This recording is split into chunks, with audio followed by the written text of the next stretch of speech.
afternoon, everyone. Welcome to the latest session of our SBC Italy Digital Day. This session is titled Regulation, Getting Ahead of the Curve. Brief description, as you can see on your event summary. I am joined by a distinguished panel of guests here. We have Ludovico Calvi, President from GLMS, Karina Mancini, Partner at Tanucci & Partners, Ekaterina Hartmann, Director of Legal and Regulatory Affairs for the European Gaming and Betting Association, Tal Itzak-Ron, CEO Tal Ron Durham & Co. law firm in Tel Aviv, and Marco Castaldo, Director of Betting and Gaming at Astro. Now, my name is Scott Longley, and I'm the CEO at Clear Concise Media. Right, I'd like to let everybody on the panel just introduce themselves briefly for a minute, and then we'll get into some questions. So Marco, if you would like to start off. Sorry about that. Some of you will know me as CEO of Microgame, which is Italy's leading B2B provider, but I'm here today with my industry association hat on, representing Astro, which is an association founded originally in 2007 by a group of Italy's leading AWP operators, which has grown over the years to include licensed VLT, online, as well as sports betting operators. So last year, Astro expanded its mission to include betting shops and online gaming. So we joined this association, and I assumed responsibility for the online and betting division. Thank you. Ludovico, if you would introduce yourself, please. Hi everyone. Thank you, Scott. Thank you all. Well, I'm the president of Global Lottery Monitoring System. GLMS is basically a global sports integrity association. The objective is to safeguard sports integrity globally. We have integrity hubs in Hong Kong, in Europe, and North America. And on top of course, detecting any suspicious betting activities, we also work very, very closely with regulators. GLMS supports regulated, responsible, but sustainable betting market environments. And we feel very strongly about bans, which often favor the proliferation of the black market and therefore criminal organization and match fixing. Thank you. And then Katerina, apologies for messing up your name earlier. If you'd briefly introduce yourself, please. That's fine, no problem. So my name is Ekaterina Hartmann, and I've been with the European Gaming and Betting Association for almost 8 years now. EGBA is a pan-European association of some of the leading online gambling providers in Europe. So Kindred, Entain, William Hill, Betson are members. And I think, and hopefully what I'll be able to bring to today's panel is going to be really our pan-European view of what is specifically the issues in Italy, how they can be addressed, but also, with a comparative view of other jurisdictions. And myself, as I said, I've been working at EGBA for 8 years, but I've been working in the Brussels environment for 15. And it's at EGBA, we do a lot of regulation, a lot of regulatory work, but also a lot of regulatory work on an EU level. So that's it in short. Thank you very much. And then Karina, if you could introduce yourself. Not everybody should know you anyway, but briefly introduce yourself to the audience. Thank you, Scott. Good afternoon. I am a partner in a general practice law firm based in Rome called Tanucci & Partners, although I am now based in London. And I have been fishing into the gaming business environment for the last 24 years, I'm afraid to say, and mostly assisting and acting for companies that are based abroad and that are entering the Italian market. So basically my assistance to these companies was to advise them in the deregulation phase, and to work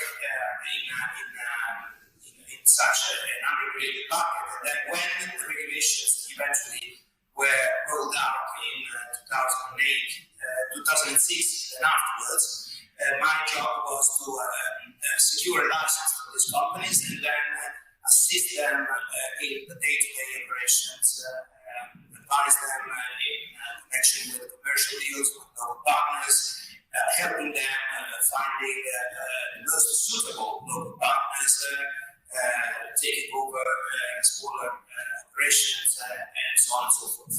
And that's what I'm continuing to do, although now I'm more focusing on,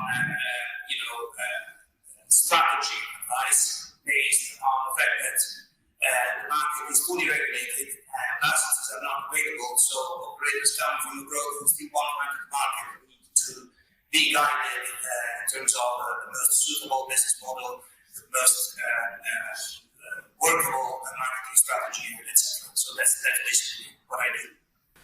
Okay, that's great. Thank you very much. And last and very much not least, Ron, if you would introduce yourself, please. Yeah, so I'm Tal, and thank you so much, Scott. And again, it's a pleasure for me. And once again, it's great to see both Quirino and Caterina and Ludo and Marco, my friends. And greetings from sunny Tel Aviv. For me, it's like sun. It's amazing what's going on here. And I come from Tel Aviv. Probably many of you know that we're not part of the EU, we're not part of Italy, but many of the gaming operators and the largest and the most influential gaming providers are actually based in my city. Some of them are actually providing the platforms that are based behind many of the operators. And some of them are actually doing their operation themselves from here, from the city. And I represent many of those operators, and I really enjoy doing so. And in this panel, I will discuss let's say, the international or the global view of the situation. That's great. Thank you very much, Tom. Right, let's kick off with a question which is, I suppose, probably obvious at this point, because we're talking about a new government in Italy, and it'd be interesting to see what the view is of people in the country as to whether or not we have a stable government, and probably more importantly, from the point of view of this session, what impact will the new government have on gambling regulation? Maybe Marco, you obviously are lobbying with the government often. Maybe you can give us your view on where we stand with the new Draghi government, and what do you think its impact will be? Yes, of course. Well, the easy answer is it's too early to tell. The government's been in effect in power for, I think, 3 days today. What we can say is what we know typically from various moments in history, and there have been many when Italian governments have changed, is that there is a moment of how can I say, things tend to stall. So where were we before the naming of this government? I think there was expectation that the government would launch a legislative review, a broad legislative review, a kind of a sweeping rethink of the overall regulation. And the regulator had, in fact, started to issue position papers on the topic. And I think the question now is there going to be a change? Is there going to be a delay in this process? And it's too early to tell. My expectation is something will happen in 2021 on this level, just because it's badly needed. But of course, that may be more of a hope than a true prediction. Okay, and anybody else want to chip in with some views with regard to where the sector stands in the Italian space right now? Maybe Quirino, maybe you could give us a bit of a backdrop. Yeah, well, the situation is the one that Marco has summarized. There is lots of uncertainty. I think that the key dominant word at the moment in Italy is uncertainty, and that does not apply only, I'm afraid to say, to the gaming business, but generally to any business. You may have seen what happened only 2 days ago when it had been announced that the ski slopes would reopen come Monday the 15th, and so ski slope operators got ready for it. They hired personnel, they reopened and refreshed their facilities. They actually trimmed the ski slopes to be ready.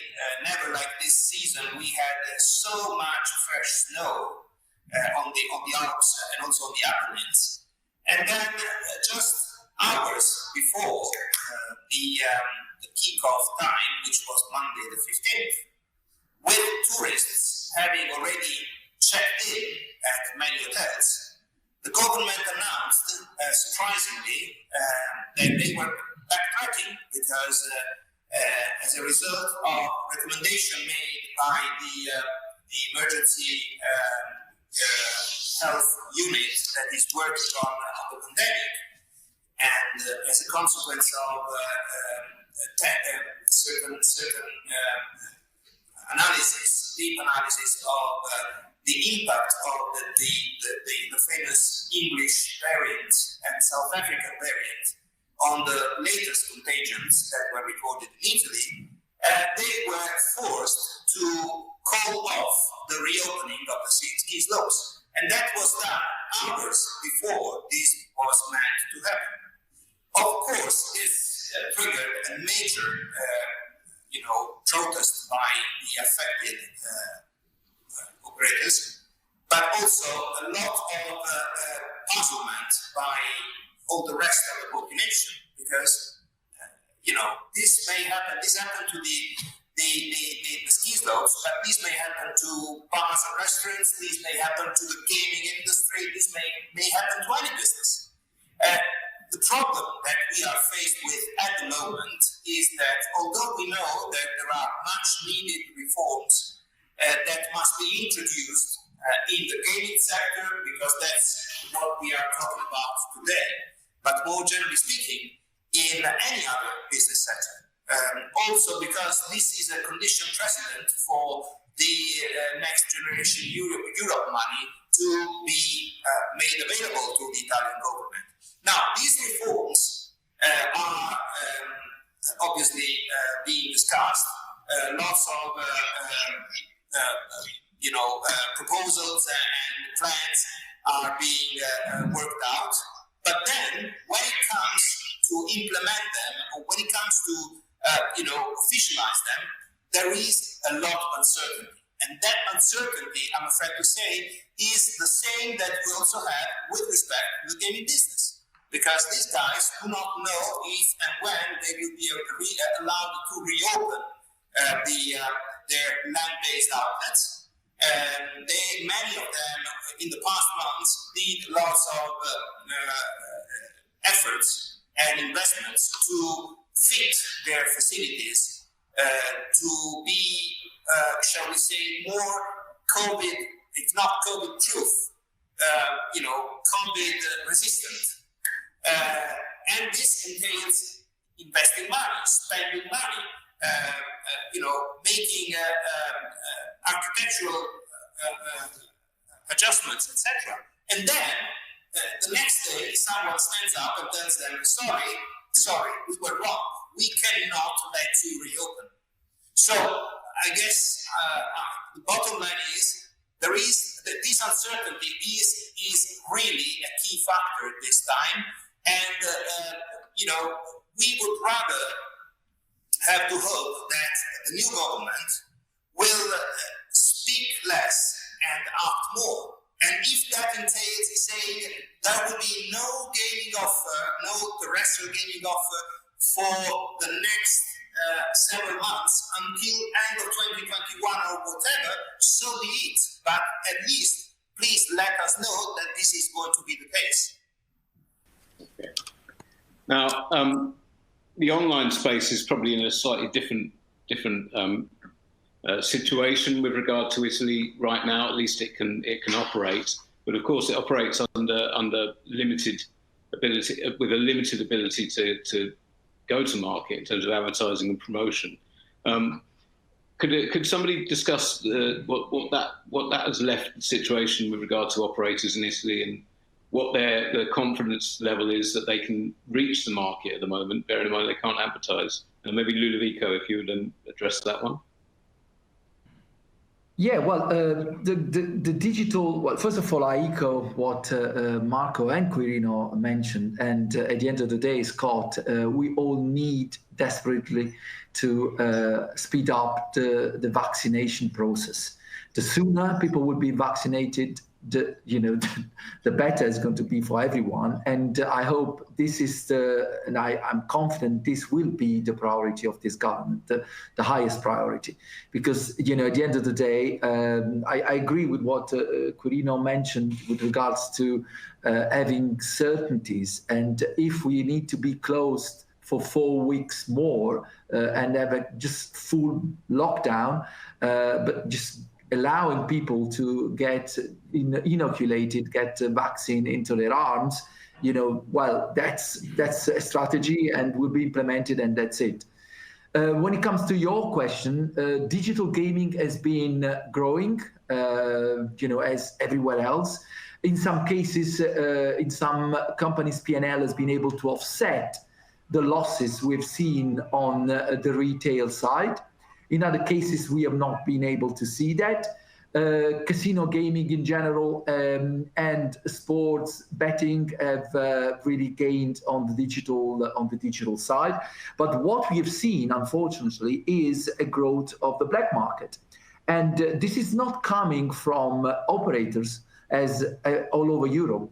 Everyone is complaining that the restrictions are impacting the retail network, but also giving offshore and, in particular, illegal bookmakers, non-licensed bookmakers to gain market share. This in Italy has been declared by the Director General of the Italian Gaming Authority, who at the beginning of the year declared that legal gaming in Italy declined by 25-30% in 2020, against an increase in revenues, of course, coming from the illegal gaming activities. And this is due to the closure, of course, of gaming locations due to the lockdown measures, but also, to the fact that there's been a growing opportunity for digital in the digital space. We know that the WHO has said that we should be using cash, because cash is a vehicle to spread the virus. And, we have seen people increasing digital transactions worldwide anyway. So what the regulator in Italy is saying, guys, we need to act, because we cannot leave in the hands of criminal organization this phenomenon, which has been growing, and we have seen this growing in the last 12 months. In fact, apparently the Committee for the Prevention of and Repression of Illegal Gaming has monitored illegal gaming activities all over the peninsula and has imposed fines, has closed sites, has closed illegal betting outlets, and so on.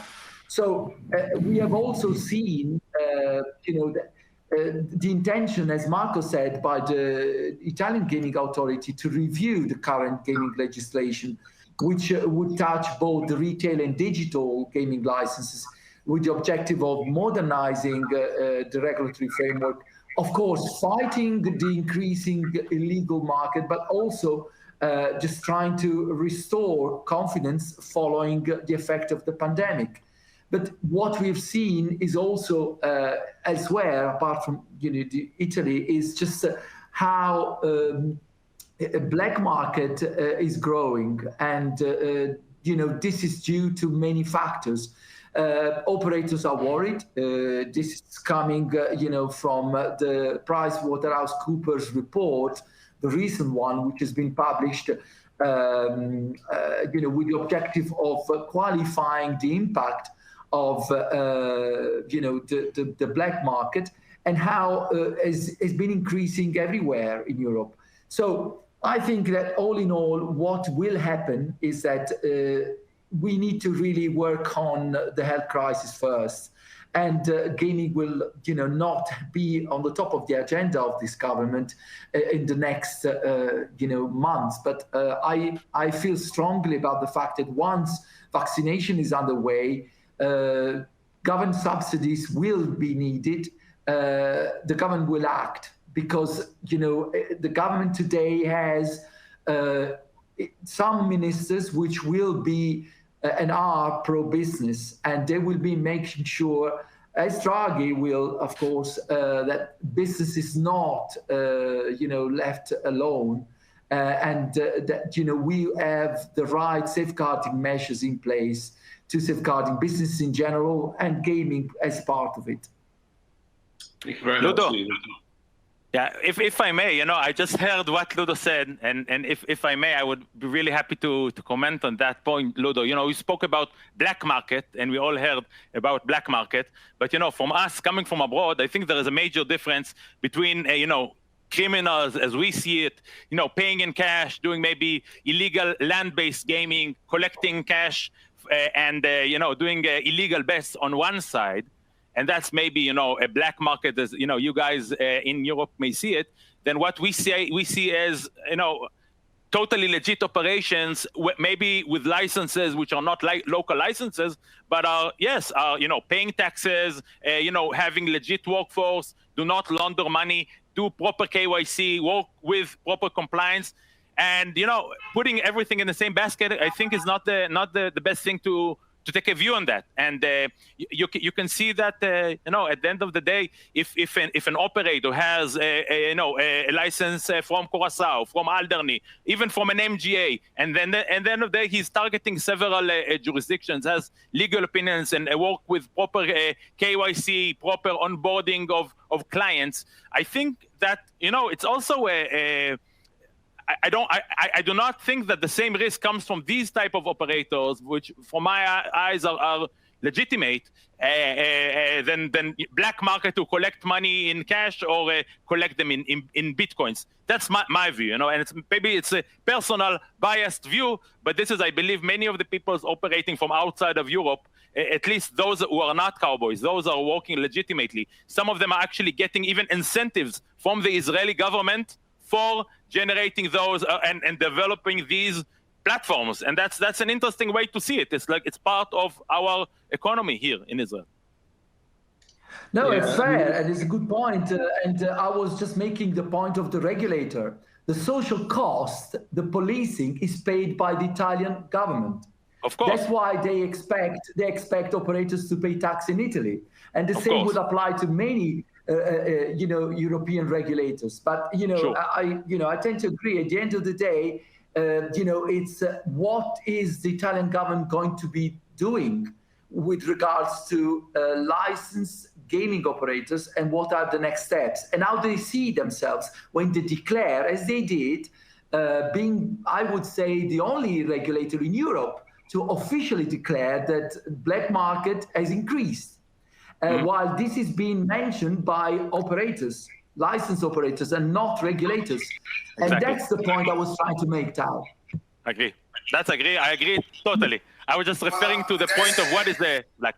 Yeah, I agree with that. Ludo, I agree with that totally. If I can add a little contribution to this very interesting debate, I would say that there are two issues when we talk about black market, because of course, in the eyes of the Italian regulator, anyone who is carried out an Italy-facing operation without holding an Italian banking license is tantamount to a black illegal operator. And even if they held a license in an offshore jurisdiction or even in Malta, it doesn't really matter. And that brings me to the next point. Because it's not just a matter of holding or not holding an Italian gaming license. It's also a matter of how you do the business. Because there is an impact, a tax impact, which is very important. And the trend that I am seeing is that the Italian tax authorities are becoming ever more aggressive when it comes to approving a setup from a foreign-based operator holding a license in Italy, but having no physical presence in this country. And this is something that is definitely going to become a tax issue, let alone the licensing issue. Because the trend, and this is not just an Italian trend, I would say this is a Europe-wide trend, is to try and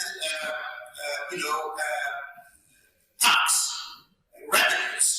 I'm not talking about daily taxes here. I'm talking about company taxes, taxing the revenue generated outside of the country where the operator is based. And so if it's Italy, revenue generated in Italy, because that gives, it gives rise to a permanent establishment issue on which the Italian tax authorities are becoming very aggressive.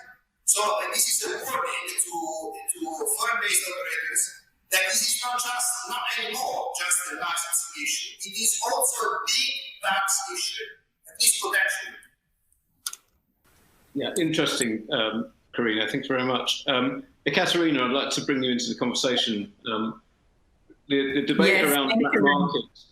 The debate around black markets isn't, of course, as has been hinted, isn't only a question that's been raised in the Italian market, but also further afield. From the position of Egbert, what kind of efforts do you think have you made with regard to representing the industry's worries around black markets? And more to the point, what kind of reaction have you had when it comes from governments to the possibility that they are only encouraging black markets with their actions, and B, actually losing out on tax revenues? Yeah, thanks, Scott. I wanted to, I see everyone in this panel feels very strongly about a number of issues. And I was also, at a couple of times, really wanted to intervene as well. I think it's really fantastic panel. Everyone has a lot to contribute. Now, I just want to first go back to what Ludovico was saying.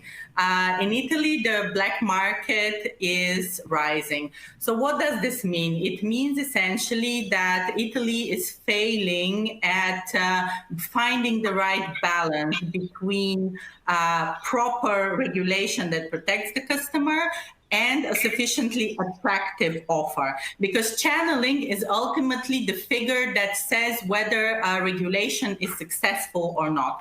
And as EGBA, we've seen this across all jurisdictions, just the way to assess really whether a regulation is doing well or not is channeling.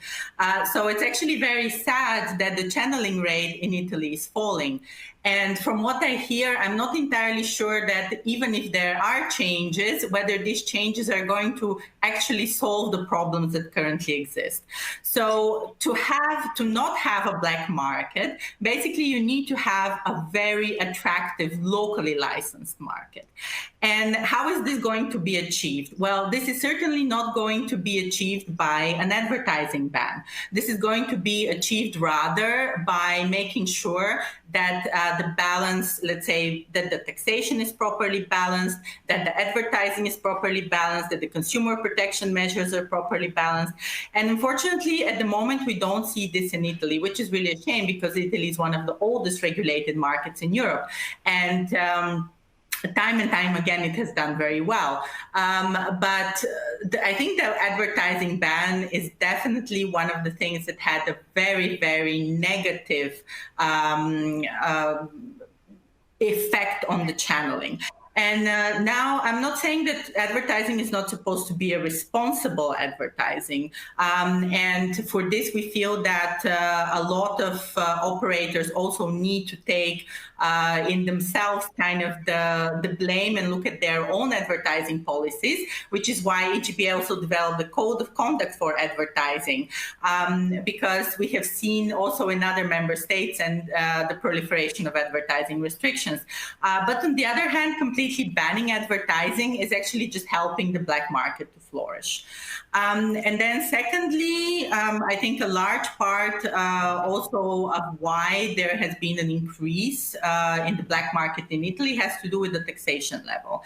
Now, taxation level, the basic tax is fine, but this new turnover COVID-related tax, which is 0.5% turnover, it's something that is really killing the business.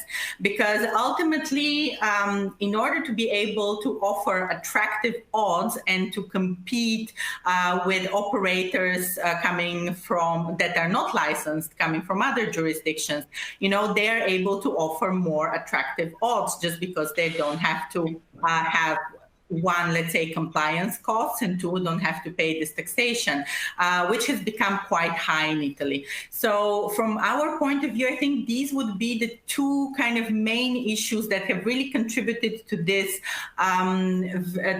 steep increase in the black market in Italy.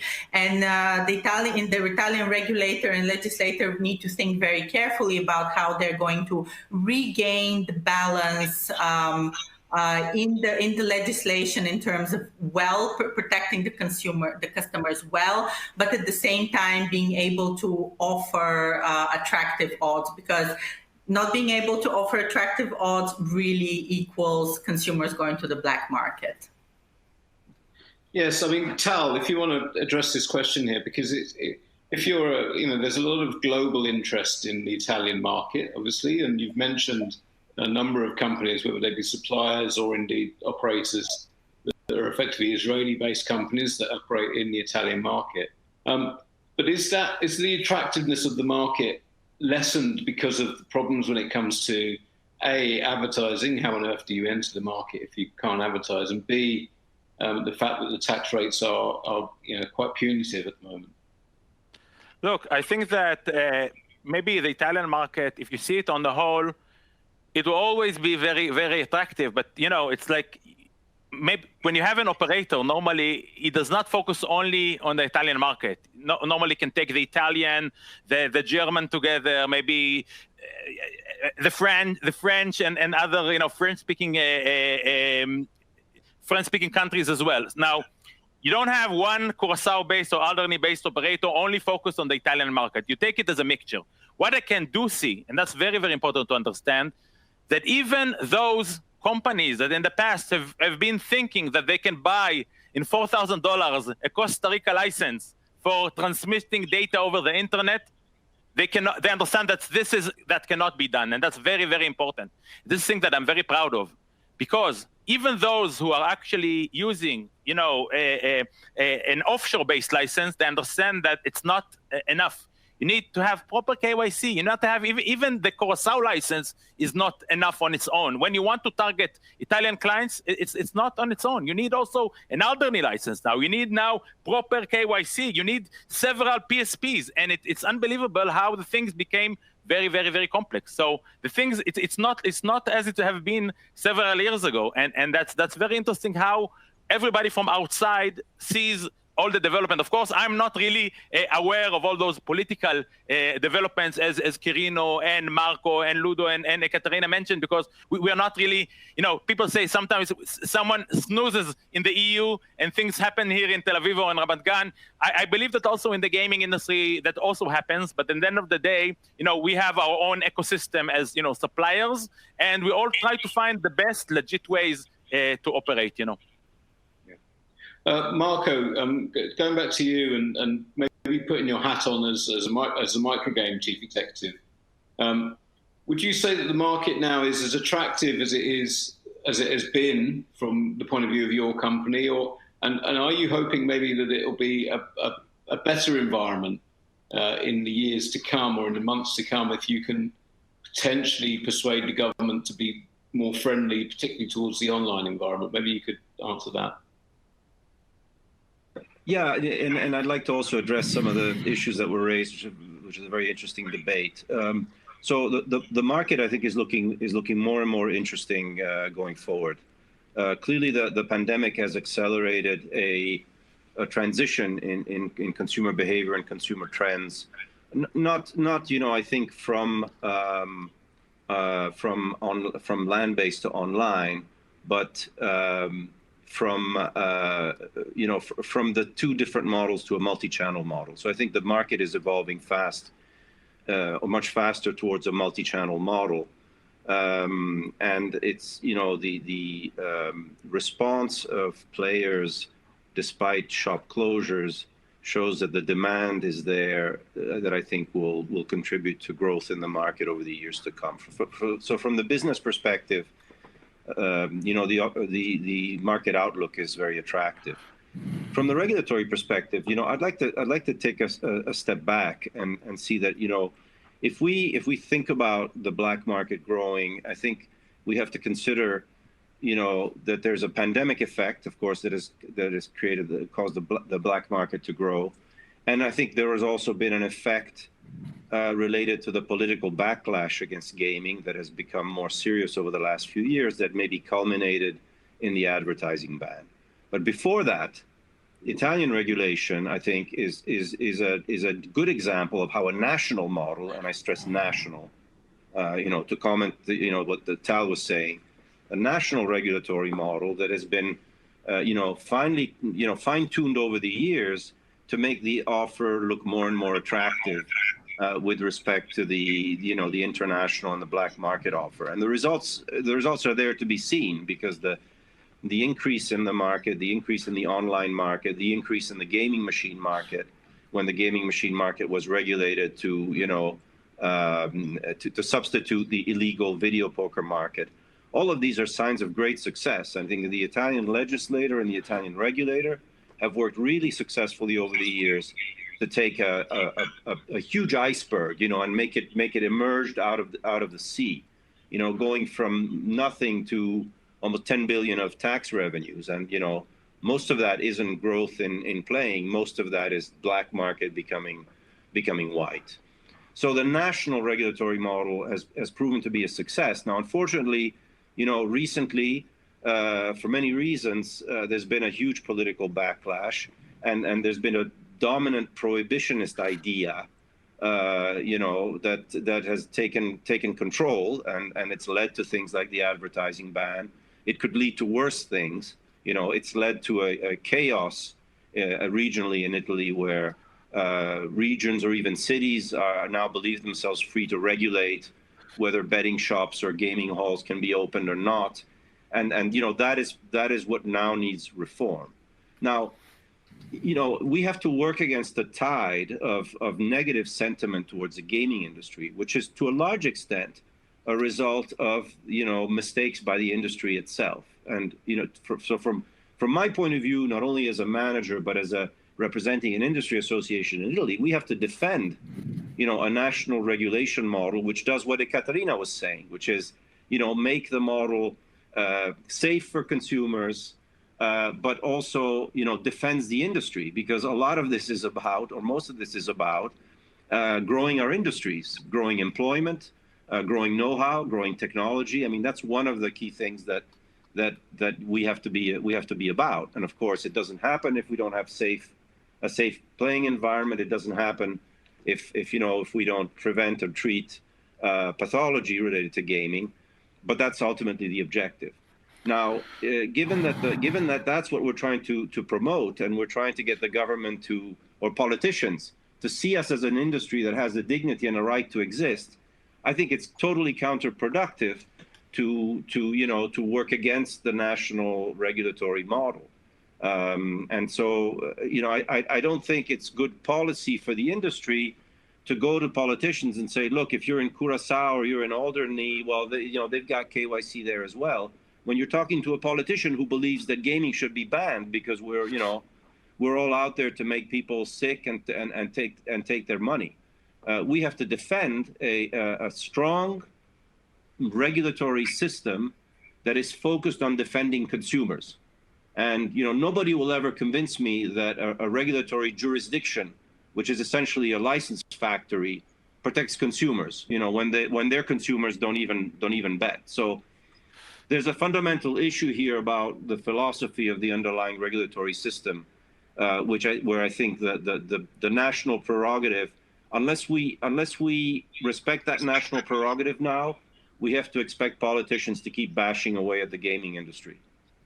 Okay, we have very little time left, but Carino You've indicated that you might want to comment on the back of what Marco has just said there. If maybe you could say that and then wrap up, and then we'll end this session. You've got a couple of minutes.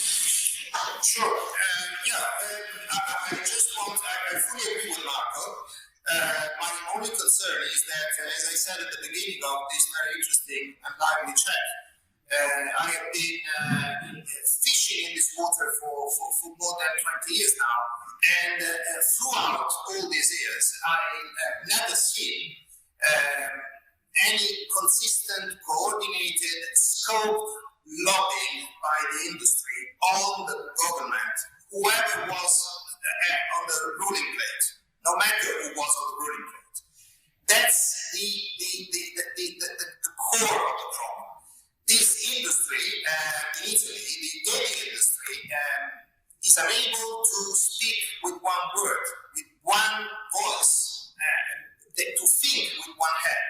Because historically speaking, all the big guys out there have always had their own lobbyists in the parliament, and they barely spoke one another, as actually some of those hated one another. And they were completely missing the point that the only way to get things done in this country, given the level, the very low level, I'm afraid to say, of sophistication or education of our politicians, is to actually tutor them, teach them, speak to them, convincing stories, easily digestible stories, and get them focused on the targets that are to be reached in the interest of the nation. Because let's never forget that the gaming sector, as Marco just mentioned, is fetching to the state coffers in excess of 10 billion euro in gaming revenues. So they must be able to be listened to if they want. Problem is, they have been unable so far to get together and lobby as a single unit. That's my final remark. Okay, thank you very much. I think that's us out of time. I'd like to thank you very much, Carino. Thank you very much, Tal. Thank you, Marco. Thank you, Ekaterina. And Ludovico, last but not least. Thank you very much for your time, and we'll see you all soon. Bye, everyone. Thank you. Thank you. Bye. Bye. Thank you.